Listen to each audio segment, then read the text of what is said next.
First, let's start from scratch by importing our video into KineMaster app.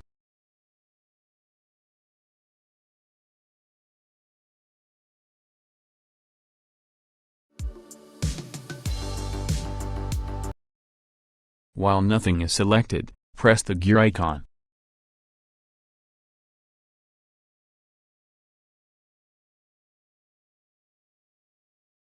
Under Audio, enable Audio Fade In and Audio Fade Out.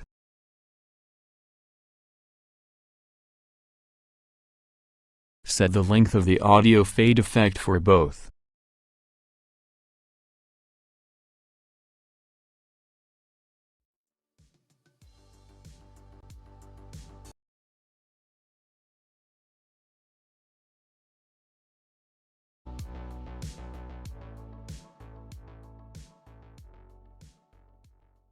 All done.